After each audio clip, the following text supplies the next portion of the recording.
प्रजा की भलाई के लिए आपको यहीं रुकना होगा, महाराज के शरीर में। ये तो आपने मुझे बहुत बड़ी समस्या के भंवर में डाल दिया है। यदि मैं जाता हूं तो शक्तेश्वर फिर से मुक्त हो जाएगा, और यदि मैं रुकता हूं तो मेरा अंत हो जाएगा।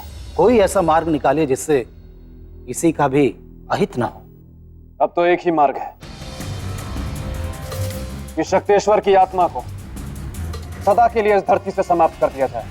जो वश में नहीं आ रहा वो समाप्त कैसे होगा राजन? संभव है मंत्री जी, पर उसके लिए आपको मुझे उपाय बताना पड़ेगा। कोई ऐसी विधि जिसकी चर्चा महाराज ने कभी आपसे की। राजन, इस विषय पर पुरोहित जी ही कुछ बता पाएंगे। तो शीघ्र बुलवाइए उन्हें। मृत्यु के पश्चात भी इस राजपुरुष के चेहरे पर कितना तेज है। मुझे तो ये कोई युग पुरुष लगता है। ऋषिवर, भोर होने को है, हमें अंतिम यात्रा की तैयारी प्रारंभ कर देनी चाहिए। अवश्य। अरे राजा भोज, कहाँ रह गए? जल्दी आइए, सूर्योदय होने में केवल कुछ ही पल शेष है। इधर सूर्योदय हुआ, उधर आपका शरीर जलकर राख हो जाएगा। क्या करूं क्या करूं? हाँ, एक काम करता हूँ, कुटिया को बाहर से बंद कर देता हूँ, ये ऋषिगण बाहर जा ही नहीं पाएंगे। बेताल, मैंने तुम्हें सिंहासन की रक्षा का अधिकार दिया था, किंतु तुम पथ से भटककर ऋषि मुनियों को सताने का प्रयत्न कर रहे। स्मरण रहे, यदि तुम पथ से भटके तो तुम पर कष्ट आएंगे। राजा भोज की परीक्षा में उनकी सहायता करने की चेष्टा करने के प्रयत्न पर तुम्हें दंड मिलेगा, जो अब से पूरे एक दिन तक रहेगा।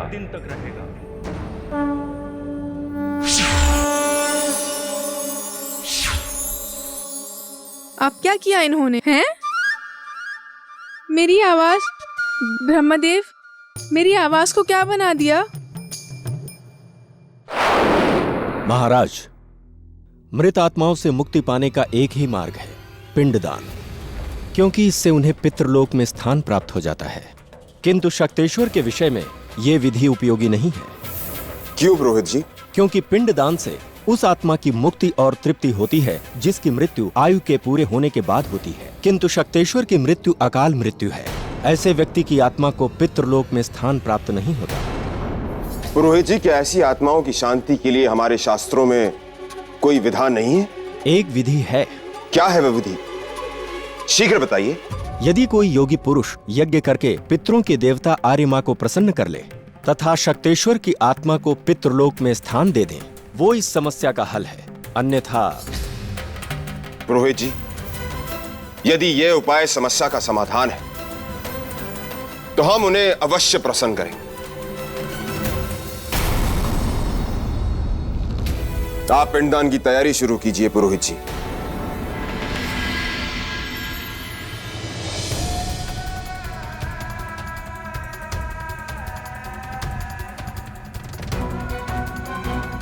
अब हमें शमशान भूमि के लिए प्रस्थान करना चाहिए। ओम कल्लवाडलम पितृ संतानम, ओम चतुर्दर्शानम, ओम भू पितृ संतानम, ओम भुआ पितृ संतानम। जल अर्पित कीजिए महाराज।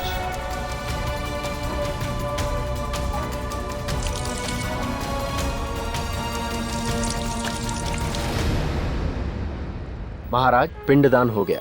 पुरोहित जी, अब इसके आगे? जिस पितृलोक में पुनर्जन्म से पहले हमारे पूर्वजों की आत्मा वास करती है और अपने वंशज के दान पुण्य से उनकी तृप्ति होती है, उस लोक के मुख्य देवता आर्यमा के आशीर्वाद की हमें प्रतीक्षा करनी होगी। हमें कैसे पता चलेगा कि देव आर्यमा हमारे इस पिंडदान से प्रसन्न हुए हैं? जब कौवे आकर इन पिंडों को ग्रहण करेंगे, तब हमें ये ज्ञात हो जाएगा कि वे प्रसन्न हुए। कौवे ही क्यों पुरोहित जी? क्योंकि कौवे पितृ के और उनका पिंड ग्रहण करना पितरों की तृप्ति का प्रतीक है, इसलिए उनका इन पिंडों को ग्रहण करना अनिवार्य है, जो ये प्रमाणित कर देगा कि देव आर्यमा इस विधान से प्रसन्न है। राम नाम सत्य है, राम नाम सत्य है, राम नाम सत्य है, राम नाम सत्य है।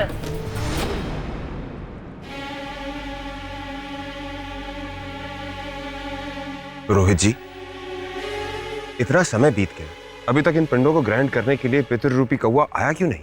उन्हें बुलाना होगा। रोहित जी, हम कौवों को कैसे बुलाएंगे? हमें उनकी ध्वनि में उन्हें बुलाना होगा। क्या ऐसा करने से वे आ जाएंगे? आशा है। तो ठीक है।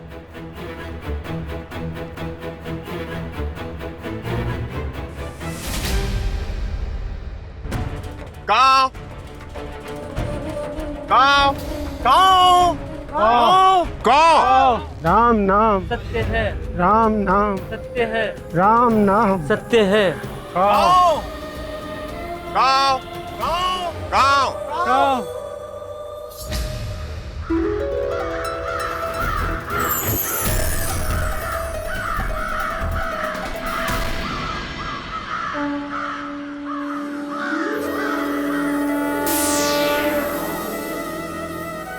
राजन, हम आपसे अति प्रसन्न हुए। बताइए, हम आपके लिए क्या कर सकते हैं?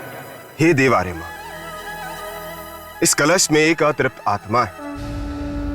इसे अपने पितृलोक में स्थान दे ताकि पृथ्वीवासी इसकी यातना का शिकार ना बने। राजन, संसार के कल्याण हेतु हम इस आत्मा को अपने पितृलोक में स्थान अवश्य दें।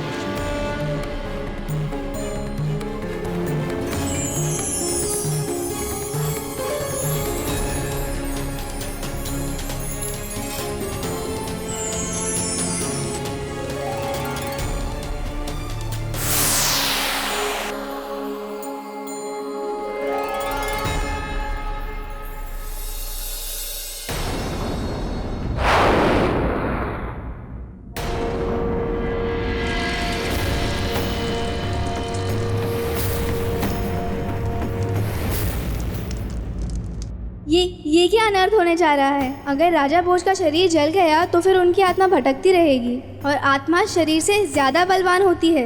और फिर अगर कहीं वो जाकर मेरे मित्र के सिंहासन पर पालती मार कर बैठ गई तो मैं क्या करूँगा? राजा भोज, जल्दी आइए, अरे मरने से पहले आ जाइए।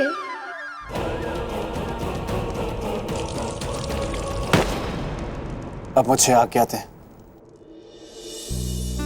राजन, ये राज्य सदा आपका आभारी रहेगा।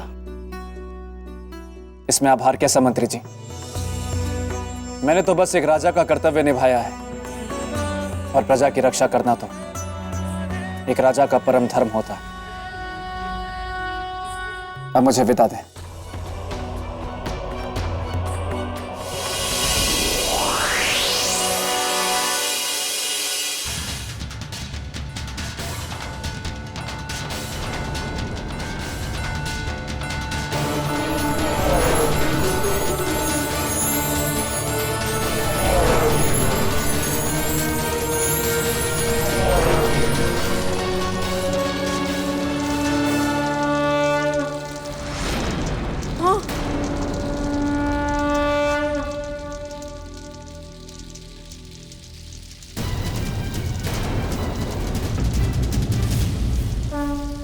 ऋषिवर,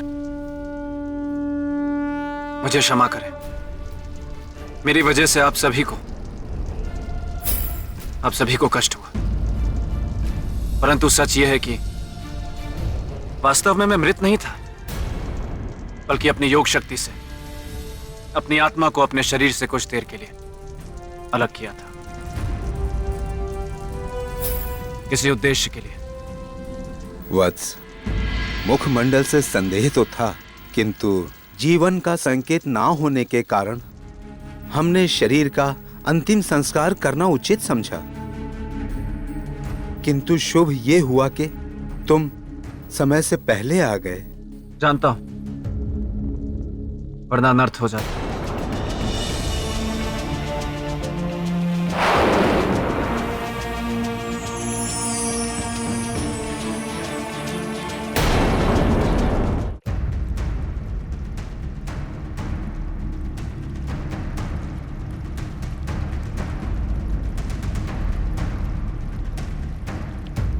कैसे है राजन?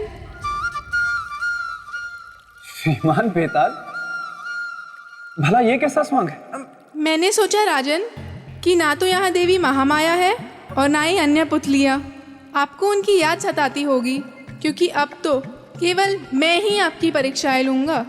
तो मैंने सोचा कि क्यों ना स्त्री की आवाज़ बनाकर आपका थोड़ा मनोरंजन कर दूँ। आपने मेरे लिए इतना सोचा, इसके लिए आपका अनेक अनेक धन्यवाद। परंतु आपकी पहले की आवाज़ बेहतर थी। अब इसको कैसे समझाओ कि पूरा एक दिन मेरी आवाज़ ऐसे ही रहने वाली है। राजन, आप ये बताइए कि श्रीमान बेताल, रुकावट के लिए मैं आपसे क्षमा चाहता हूँ, किंतु मैं आपसे ये पूछना चाहता हूँ कि मैं योग शक्ति की परीक्षा में सफल हुआ या असफल? आपको क्या लगा राजन कि आपने कद्दू में तीर मार दिया? माफ कीजिएगा राजन, लेकिन मैं आपको सिंहासन की अगली सीढ़ी चढ़ने नहीं दे सकता क्योंकि आप मेरी परीक्षा में यदि तुम पद से भटके तो तुम पर कष्ट आएंगे। आपकी परीक्षा में सफल तो नहीं हुए, लेकिन क्या करूं, मेरा हृदय बहुत दयालु है। इसलिए चलिए चढ़ जाइए 5वीं सीढ़ी।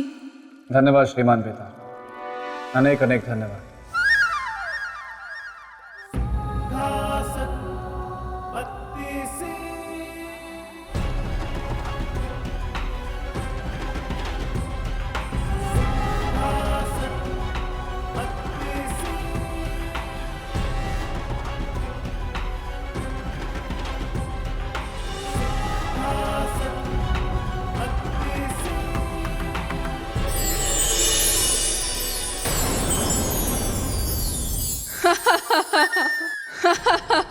राजन, आपको क्या लगा कि आप फुर्र से सारी सीढ़ियां चढ़ जाएंगे और सिंहासन की तरफ बढ़ जाएंगे?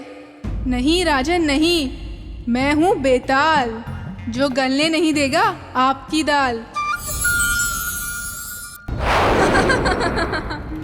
अगर आपको सिंहासन की तरफ बढ़ना है तो पहले आपको परोपकार की परीक्षा देनी पड़ेगी। परोपकार की परीक्षा? परंतु त्याग की परीक्षा तो मैं दे चुका हूं, फिर ये परोपकार की परीक्षा क्या? राजन, या तो आप भोले हैं या भोलेपन का नाटक करते हैं। इतने ज्ञानी बनते हैं, आपको इतना भी नहीं पता कि त्याग स्वयं के लिए किया जाता है, लेकिन परोपकार केवल दूसरों के लिए ही किया जाता है। दोनों में बड़ा अंतर है, वैसा ही अंतर जैसा मेरे मित्र विक्रमादित्य में और आप में। एक राई और दूसरा पर्वत, एक साधारण पानी और दूसरा शरबत। चलिए इसी बात पर मैं आपको मेरे मित्र के परोपकार की कथा सुनाता हूँ। अवश्य। तो हुआ यूँ राजन कि एक बार रात के समय मेरे मित्र अपने राजमहल में टहल रहे थे।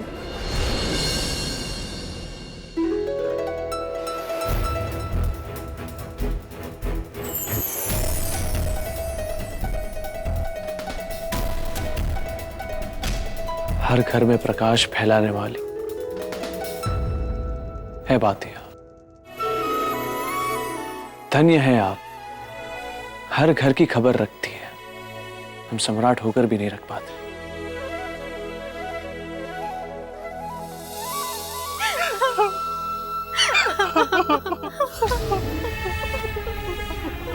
ठीक है, ये तो बातिया रो क्यों रही? क्या दुख है इन्हें? इस घर की है ये बातिया। लगता है जिस घर की है उस पे या तो कोई विपत्ति है या फिर कोई विपदा आने वाली है। हमें पता लगाना होगा कि ये रो क्यों रही है।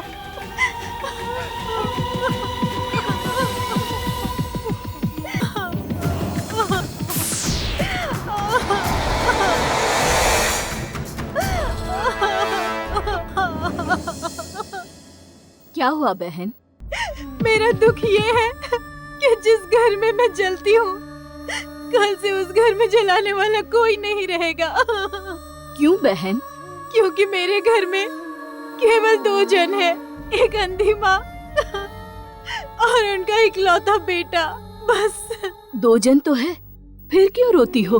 क्योंकि कल से 2 जन नहीं रहेंगे, कल उसके बेटे की मृत्यु हो जाएगी।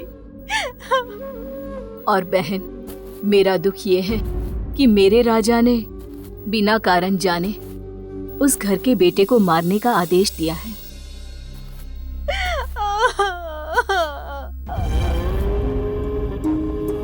देवियों, प्रणाम सम्राट। प्रणाम। आप यहाँ हमारे पास? आप ही की बातें सुनकर यहाँ आ रहे हैं।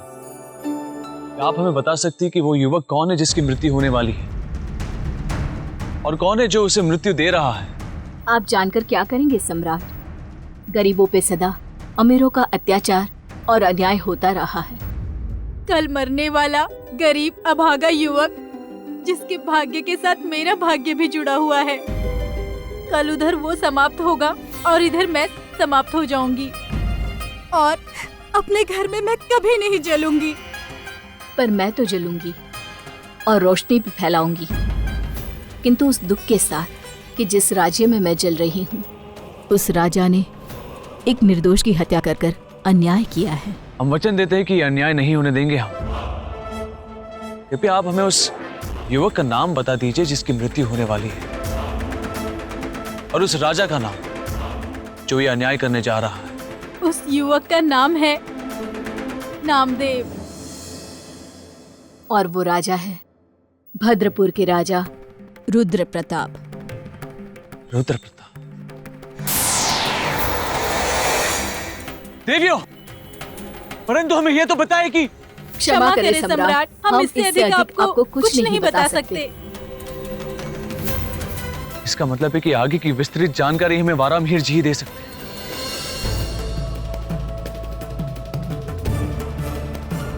ग्रहों के योग से तो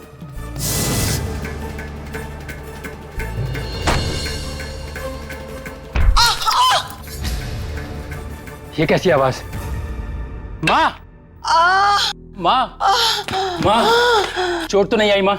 नहीं बेटा, ठीक हो। माँ, तुमसे कितनी बार बोला पानी चाहिए तो मुझे बुला लिया करो। बेटा, हर बात के लिए मैं कहा तुझे बार बार बुलाऊं? जब तक मैं जिंदा हूँ सारे काम मैं ही करूंगा, तुम बस आराम करो।